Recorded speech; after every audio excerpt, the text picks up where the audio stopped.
Good Sunday, everyone. This is the Good Things Jackson Show. I am your host, Brad Kamikaze Franklin, and we want to thank everyone who has been tuning in with us and tuning in to hear about all the good things Jackson. This is the show where we highlight positive things about the city of Jackson. If you're here to find out about anything negative, this is not the show for you.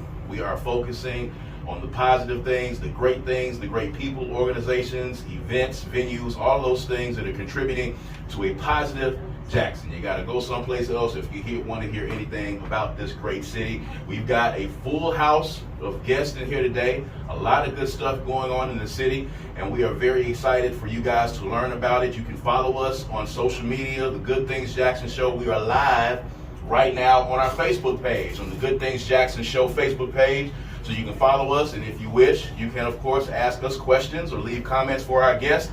We'll be glad to have you. So we're going to get this thing started off very quickly. We've got a lot of good guests in here today. So I have David, who is joining us from Innovate, Mississippi. All right, and they have a partnership with the Bean Path talking about AI. And everyone has heard about AI. Some of you have been using it to change your Facebook pictures on your Facebook pages. Some of you have been using it to finish some of your essays and your papers for school as well.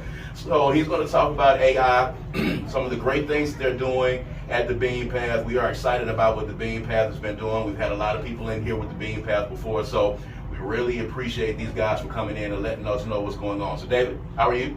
I'm all right, Brad. How are you? I am great, man. Thank you for joining us. So let's talk about this partnership. Let's talk about this collaboration. Let's talk about AI. And let's start off by saying, for a lot of folks who are not privy to what AI is, kind of give them an overview real quick of what AI is, because they've heard of it, they've seen people using it, but I think they need to know exactly what it is that they're getting themselves into. So talk about that a little bit. Thanks so much, Brad. Yeah. And the first thing, too, I just want to say thanks for having us on. It's a pleasure. huge privilege to be here, and I'm a huge fan of positive narratives for Jackson. Absolutely. And the fact that this is happening is a huge indication of why our project is happening, too. Great. Thank you. And I want to share with folks that to us, there's a lot of different kinds of AI. But what we're talking about specifically is making sure that you're able to use a computer with natural language, just like how you and I are talking right now, and interacting with it to get it to do what you want it to do. Yeah. So it's really changing it away from being extremely complex for having to do more custom things to a much more simple system. And what that means to people is that it's going to be a lot easier to get really big productivity changes for a lot lower cost. Right. So for our listeners here, tell us about this collective and tell us about who's involved and what the end game is for this collaboration. Absolutely. Well, there's two things I think folks should know. The first is that this was formed by the Bean Path, JSU, and the Mississippi Coding Academies together. And the original point was, actually, we are one of 5 locations on Earth, and by we I mean Mississippi. We are one of 5 locations on Earth, and the only one in North America to be named a data.org AI upskilling location. Okay. Now, what does that mean for us? It means that we really have a little bit of work to do to make sure that we can start to upskill everybody together. The philosophy that won us this grant was the fact that the tide uplifts everybody together. Rising tide floats all boats. Bingo. I love it. And so what's so important, Brad, that folks also need to know too, is that we in Mississippi have hired as well someone to run our AI collaborative, Mr. Jim St. Clair. Fantastic guy from the coast as well, an educator, but also, frankly, a huge AI nerd. Yeah. And that's exactly what we need for this kind of upskill transition, because the focus of this collaborative right now is making sure we become the world leaders in this. We're literally one of 5 locations. And right now, we have an opportunity to demonstrate to everybody else on Earth how to responsibly implement AI. And that's a privilege we just don't get every day. Why should small businesses use AI? I mean, why should people begin to learn about it and begin to implement it? There are a lot of people who are tech dinosaurs. There's a lot of people who are just, we have to drag kicking and screaming into this technological age. But this is about to be the way of the world. So even, now you have kids who are kind of tech native these days, and then you have a lot of older people who, may just be learning how to pay their bills online. So, for a small business, let's just concentrate there first of all. Why should they begin implementing and using and learning about AI? The long and short of it, to directly answer that question, is it will make your day faster. A lot of small businesses around here, they're trying to become more competitive. It's difficult to make sure that you can get those incremental increases. And with basic generative AI tools, you can lower your cost of doing business by orders of magnitude. But what I also think people need to know as well, and you've had Natalie on the show, Beatpath on the show before, and I think the best way for us to think about this is why we're on top of this now is not to promote AI explicitly. It's about making sure that when this transition happens invariably, that we're also capable of understanding exactly how it works. Because we can't be left behind, just like with search. We can't be left behind, just like with web. Absolutely. That's not a positive. And that's why I love how Natalie is trying to lead with this too, especially through Beatpath. How do we make sure we build a community of builders? How do we make sure we build a community of communities of teachers who can also teach other teachers? And that's the other exciting part of the AI Collaborative too, is our AI teaching, what do you call it? Our AI teaching initiative, basically. It's being run by Crystal Chapman, who also recently actually was honored by the White House for her amazing efforts in computer science. But we've already have 10 teachers in Mississippi that are being upskilled. Again, the tide lifts everybody up together. It's important for teachers to be involved with this. But the last thing too is that we're doing an AI-thon because people have very legitimate and real concerns about artificial intelligence and their own security.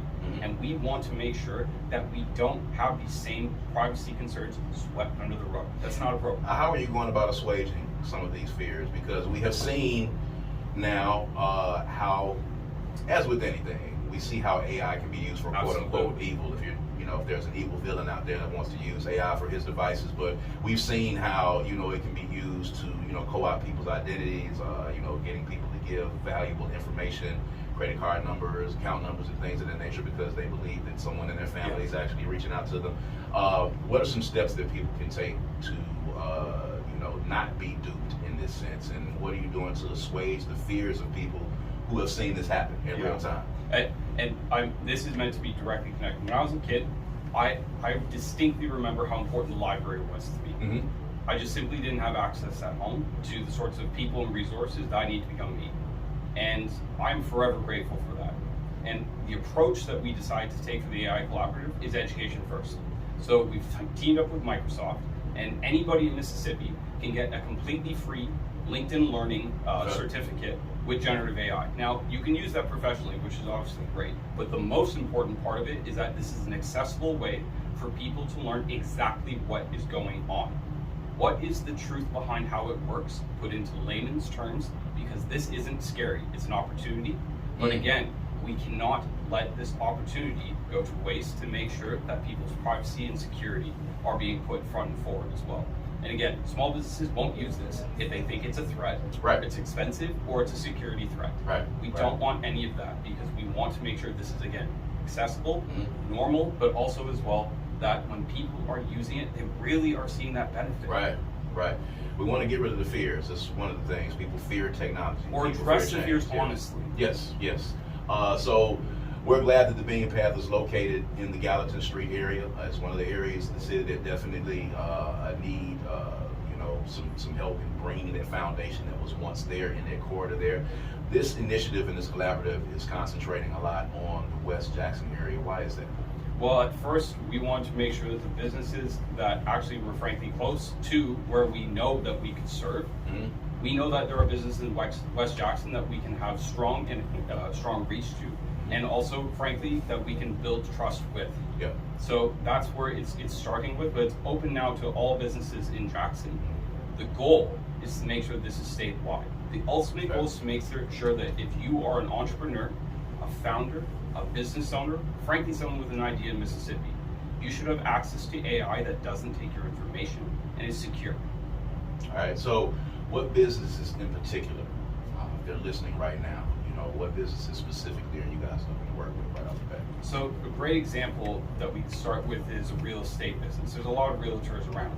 A realtor could use this by making sure that they can send more effective and prompt email responses. That might sound very small, but in a game of numbers around here, the commissions are key to people being able to put food on their tables. Making sure that prompt response times is business critical.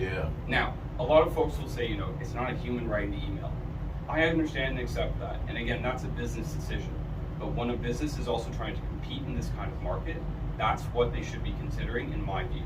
Another quick example around here would be restaurants. restaurants. Restaurants now, a lot of folks are now thinking maybe there will be a robot going around like serving, pad thai to me or something. That's not what we're envisioning. Right. We're envisioning and making sure at the end of the day when you're exhausted. I worked in restaurants for 4 years. Yeah. You're exhausted when you're tallying things up at the end of the day. Absolutely. Having a settlement system that actually allows you with natural language to be like, what's good? Yeah. That's the sort of thing I'm talking about. Yeah. Talking with your finances, not having to be a math nerd. Right. Making sure when you're paying your taxes, you understand what the government's actually asking you to do. And also again, just being more prompt, accurate, and getting It's making you more efficient, and I think for your business, it's making you more efficient. And it's not necessarily a robot talking back to you. There's still a human being that is working the device. Yes. So I mean, people look at it as if automation is going to be a thing in certain industries, of course. But again, at the end of the day, I always look at it from the standpoint of there's always going to be humans who are going to be controlling. I totally agree with you. And I think a lot of people, watch iRobot and a lot of, those other movies, and they think, well, this artificial intelligence is really smart. One day this could possibly happen. Sure, there's a possibility somewhere down the line that this can happen if that's what you want to do. But at the end of the day, if you're trying to upscale your business, if you are a data-driven business, I think this is one of the best things for you to be able to use. Really. I'll say 2 small points. First is I was very blessed to do my master's in actually automation and the effects of it. And I mean, your listeners probably won't be surprised. Every time that automation comes up in the last 100 years, you know who's most effective? Black people and women. Yes. So this time around, now that we know that, I don't think it's normal or necessary to accept that. We know what we can scale. Yeah. The second piece as well is that I'm from Canada. That's where you can tell my amazing accent. And the thing is that I've been down here in Mississippi about 3 years.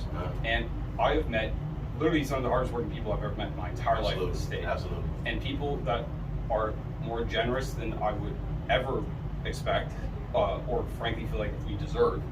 And it's like I get goosebumps just thinking just how blessed we are. Yeah. But I think that also I want Mississippians to understand that this is not only going to happen, we have to do it together. Absolutely.